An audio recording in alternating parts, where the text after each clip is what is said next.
روایات میں ہے کہ 12ویں امام کی غیبت اتنی طولانی ہوگی کہ اپنوں کو بھی شک ہونے لگے گا، یعنی وہ لوگ جو اپنے آپ کو منتظر کہہ رہے ہوں گے ان کو بھی شک ہونے لگے گا کہ واقعاً کوئی ہے یا نہیں۔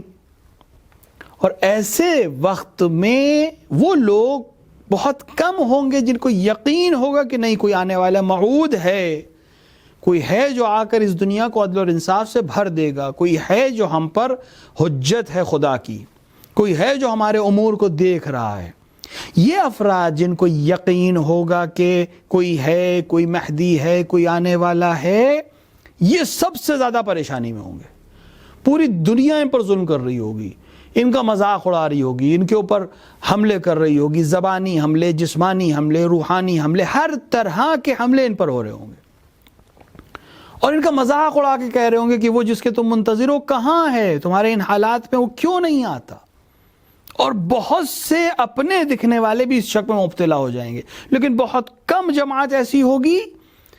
کہ جو یقین رکھتی ہوگی کہ نہیں آنے والا آئے گا۔ ان افراد کے لیے روایات میں ہے کہ یہ فرد اگر انتظار کے عالم میں اس دنیا سے چلا جائے تو افضل ہے ان شہداء سے جو رسول کی رکاب میں جنگ کرتے ہوئے شہید ہوئے۔ ایک انسان جو منتظر واقعی ہے، اس کے لیے سب سے بہترین عمل، عاقل ترین عمل کیا ہے؟ عاقل ترین عمل اس کے لیے یہ ہے کہ وہ انتظار نہ کرے کہ آسمانی ندا آئے گی اور اب مہدی آنے والے ہیں، نہیں، اپنے آپ کو آج آمادہ کرے۔ اپنے امام کے سامنے اگر آج حاضر ہو تو کس طرح حاضر ہوگا یہ اہم ہے، کیونکہ اس وقت جب آسمانی ندا آ جائے گی اور حضرت اعلان کر دیں گے اور ظہور کر جائیں گے، اس وقت تو تبدیلی کا وقت ہوگا ہی، ہر ایک تبدیل ہو رہا ہوگا، اس تبدیلی کا کوئی فائدہ نہیں ہے۔ عاقل صحیح منتظر واقعی وہ ہے جو اس موقع کے آنے سے پہلے اپنے آپ کو آمادہ کر لے اپنے امام کے لیے۔ اس وقت اس کی اہمیت زیادہ ہے، یعنی اگر آج وہ یہ عمل کر لے تو اس کی اہمیت بہتر ہے اور زیادہ ہے بنسبتاً اس وقت کے کہ جب آسمانی ندا آ گئی۔ اور اگر کوئی انسان اپنے آپ کو ایسا کر لے تو پھر اس کو کسی قسم کے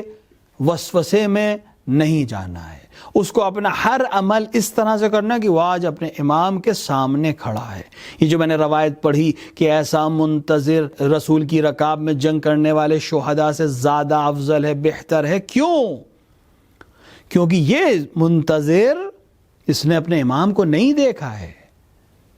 اس نے اپنے امام کی زیارت نہیں کی ہے، سامنے نہیں ہے، لیکن پھر بھی یقین ہے کہ میرا امام مجھے دیکھ رہا ہے،